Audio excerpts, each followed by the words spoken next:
Okay, if you've been watching my previous videos, you already know that I discuss about PTSD a lot.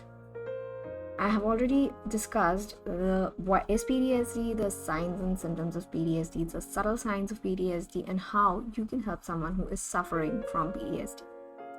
Now, in today's discussion, I will be discussing the self-help options for PTSD. If you are someone suffering from PTSD, how can you help yourself get better as soon as possible? The tips that I'm going to give you in this video can be used along with any medication that you're currently taking. These can also be applied along with the therapeutic techniques that your psychologist has suggested you to use.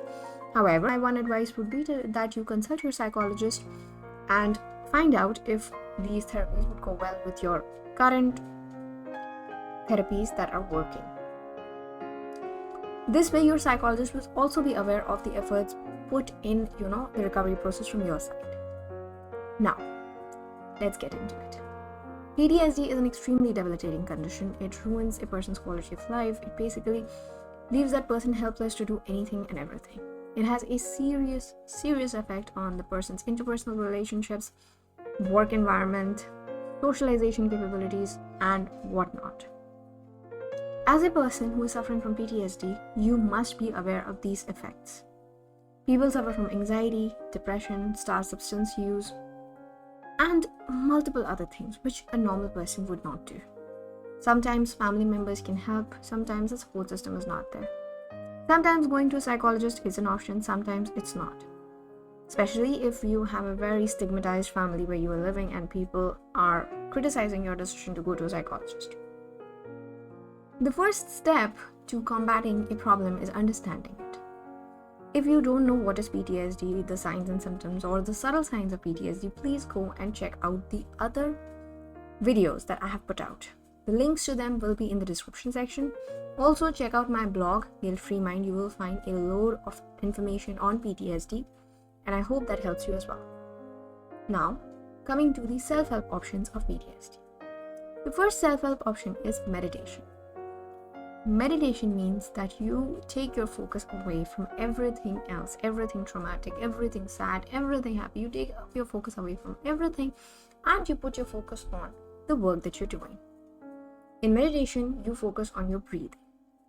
Now, if meditation is not possible, just sitting and meditating, if that's not an option for you, you can look into guided meditation.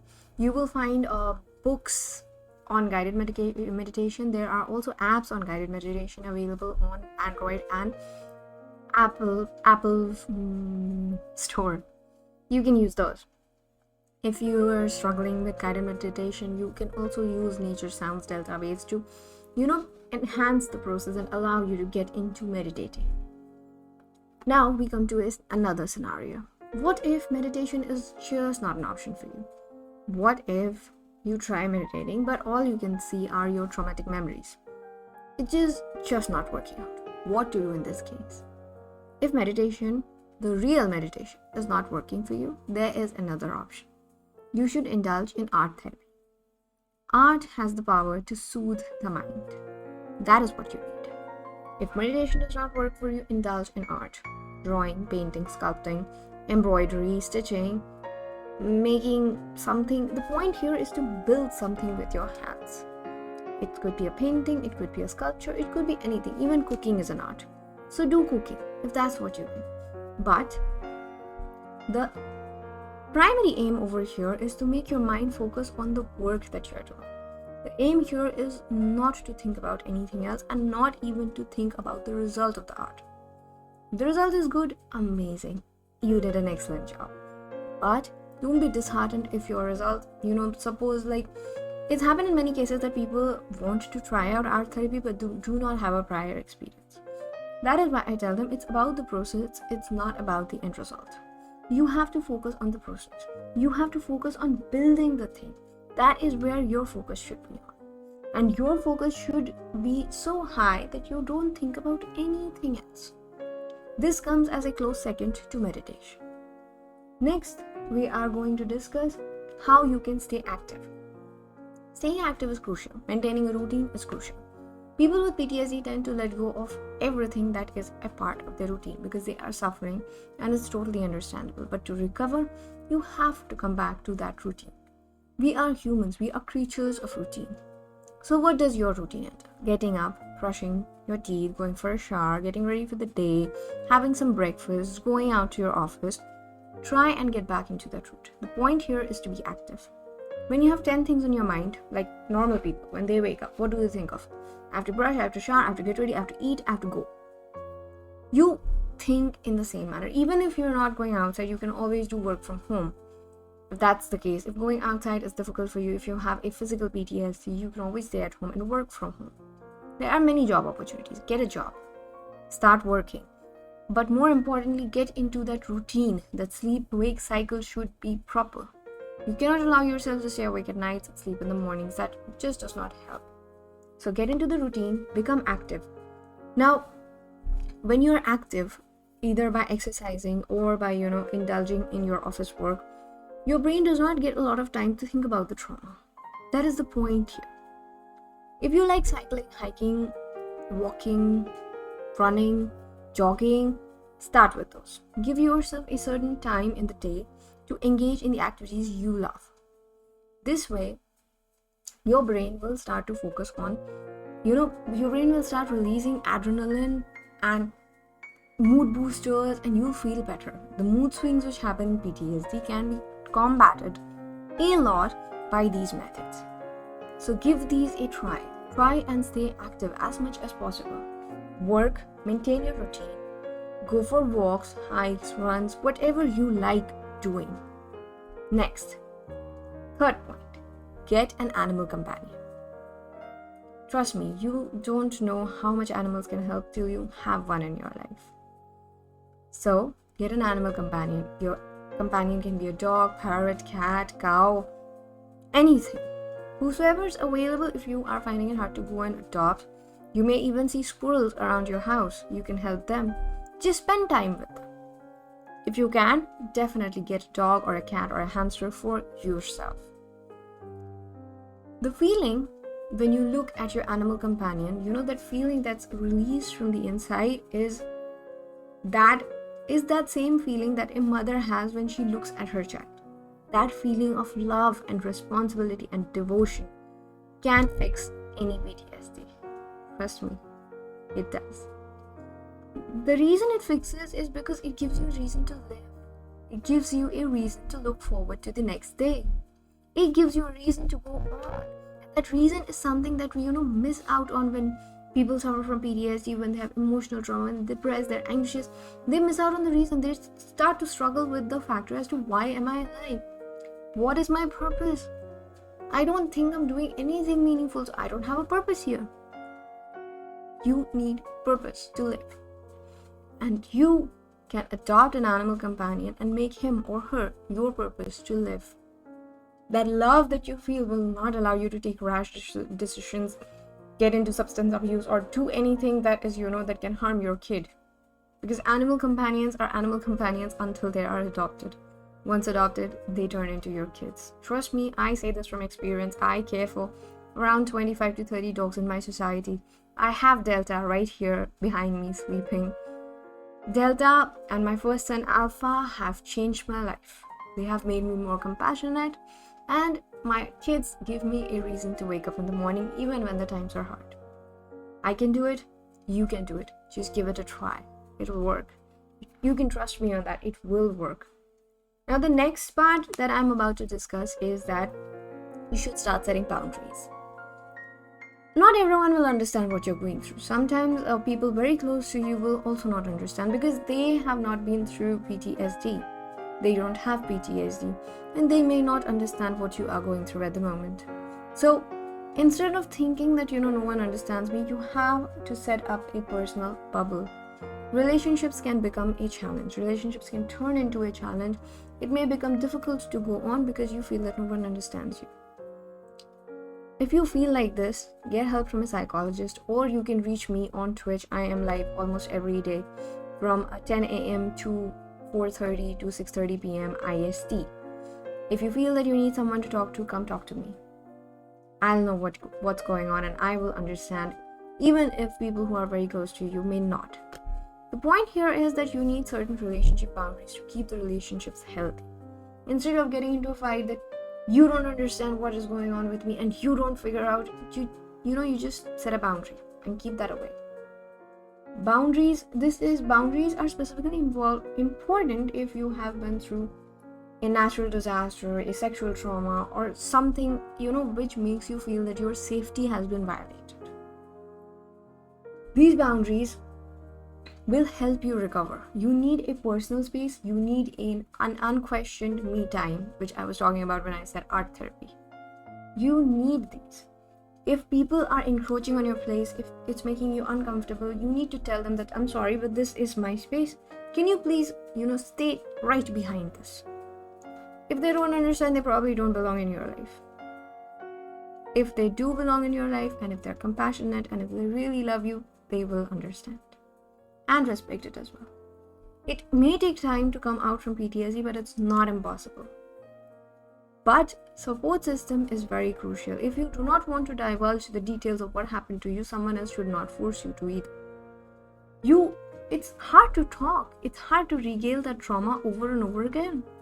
So the brain does the thing that is easiest, that is to not remember, not talk, not discuss it at all. Because who wants to revisit their trauma repeatedly? So you have to tell others as well, I need you to respect my decision on this. I'm sorry, but it's not an option for me to, discuss my trauma with you at this moment. Let me go to a counselor. Let me become a little bit better. Maybe a few months down the line, I'll be comfortable enough to talk. You have to set boundaries. It's just not an option, that not setting boundaries, and it's just not an option. Let's just leave it at that. Because these will only hamper your relationship all the more. It may even break your relationships. So instead of having, cracks in relationships and still going on, it's better that you define personal boundaries and ask others to respectfully stay out of it. Next, finding a creative outlet. This is another factor that I've already discussed. My first explanation about, meditation and then using art therapy was about exactly this. If you cannot do meditation, you need to find a creative outlet. Your creative outlet can be painting, drawing, sculpting, embroidery, anything that lets you, feel a little bit free from the inside. Anything that lets you escape that jail you've made in your mind and you've captured yourself into. You can work with wood, you can start cooking, you can sing, you can journal, you can sew, you can paint, you can do anything that you want. And if you have never done any of the things I've mentioned, you can always start. That's the beauty. When you start on a new project, when you have your mindset on something, like suppose I don't know painting, but I wish to start. Now I want to achieve that level of perfection which this person has, or which as per an image I have seen, I want to achieve that kind of imperfection. I will work towards my goal, and that will again give me something to go on about. This is how it works. You can release your emotions, you can release your frustrations, and at the same time, you can find that satisfaction that I am moving towards a goal. And that helps tremendously. Whether you realize it or not, it does help. Next, focus on building a support network for yourself. Your friends, your family, your psychologist is a part of this support network. If you have friends who do not understand what you're going through, which is possible because not everyone suffers through PTSD. Some people may have suffered and they may still tell you that, just shut it down, it goes away and blah, blah, blah. But it does not go away. You cannot shut it down. Your PTSD is different from that third person's PTSD. No one should compare their conditions. Like, I've also been through it. I'm okay. You will be okay as well. That is not the attitude. Someone may come out of it easier. Someone may come out of it, take a long time to come out of it. But it all depends on the person's experience. Now, if your friends are not respecting your boundaries, they are being rude to you, they are belittling your PTSD, your trauma experience, and they don't belong in your life. You have to get rid of the toxic people that are, crowding your life and crowding your mental space and not allowing you to get rid. So get rid of them. Next, give aromatherapy a try. The scent of lavender or any scent that you really, really love can help soothe the mind, allow you to sleep, battle that insomnia that you might be feeling because of PTSD. It can have a huge effect. Go for a massage. Do some self-care. Paint your nails. Do something that you like. it'll make you feel better. When your body starts to feel better, you will develop a self-confidence. You will want to go out. It's all kind of, interconnected. When we feel bad, when the person who is looking at ourselves from the mirror looks bleak and sad and looks like he or she has nothing to go on for life, we don't want to go out then. We don't want to interact with people because we are like, what's the point? But when that person looks confident and amazing and super talented, it's all in your mind to an extent. Yes, PTSD does not go away, but when you feel confident, your confidence is definitely controlled by your mind. Dress up a little. It's okay. Go for a massage. Now, massage took me to, complete self-care options, but that's what I was discussing aromatherapy. That's why I have this on, so I don't miss out on the points that I'm supposed to discuss. So, use aromatherapy. Go for massage therapies. Use aromatherapy, put some drops of your favorite scent on your pillow and go to sleep. It'll help you sleep as well. Next, self-care. Very vital, very important, should never be ignored. You can only come out of PTSD when you feel better. And the best way to make yourself feel better is not retail therapy. The best way to make yourself feel better is dress well. Put on a little bit of jewelry if you like. If you don't like, you can leave jewelry. Do your hair. Put on a light level of makeup if you want, or if you don't, that's okay. Do something that you like. Paint your nails, paint your toenails, go for a pedicure, go for a manicure. Spend some time with yourself. Put a face mask on. Just scrub your skin. It'll make you feel better when you look in the mirror and you see a confident person staring back at you. The entire, focus here is on building your confidence, because and when your confidence builds, your PTSD, especially if it's emotional, will reduce. Emotional PTSD takes a heavy toll on the confidence, and self-care, art therapy, meditation, these are easy ways to boost your confidence back up. Next, obviously, the obvious thing that we all say is seek help. Go to a counselor. If you're having PTSD, you do realize you're having PTSD, you can give these self-care options a try, but these can also be used along with any therapies your counselor has suggested. They may give you specific therapies to use when you are having a trigger, you encounter a trigger and your panic attack comes on or something like that. So they can give you a specific tailored therapy to use during that moment so that you can counteract your anxiety or the feeling of dread quickly and effectively.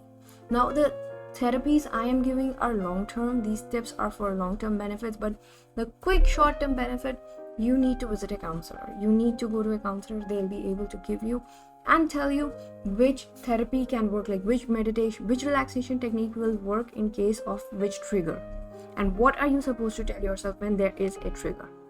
So these are not the things that I can sit here and tell you, because I don't know your case. I don't know what kind of PTSD you have. I don't know how your past has been, and I know nothing of your trauma. This is why it is an advice that you visit a counselor and you get proper treatment. Some of the treatment methods available for PTSD are EMDR therapy, CBT therapy, exposure therapy, group therapy. Oh yeah, as a part of asking for support, you can also join some PTSD support groups. That feeling of kinship is important. That feeling that you are not the only one going through this is important. So please keep that in mind. And yes, definitely get help if you feel like you are unable to battle it out on your own, which is totally understandable. PTSD is not a simple mental health condition. It's very complicated, very complex, and involves more layers of your personality, life, and brain than you can imagine. So please, my sincere request is that if you feel you need help, go get help. Don't care about what the society says. Don't care about what those older people are telling you. Your mental health should be your priority. If they feel it's an attitude, let them think. Okay, this was about PTSD. As I mentioned before, if you have any questions, you can find me live on Twitch almost every day. I stream from around 10 a.m. Indian Standard Time to around 4:30 to 6:30 p.m. Indian Standard Time. So feel free to find me on Twitch. In case you have any other queries, you can also reach out to me on the comment section of my blog or via any of the social media channels. I also have a merch store up. If you wish to support mental health causes, you can purchase items from my merch store.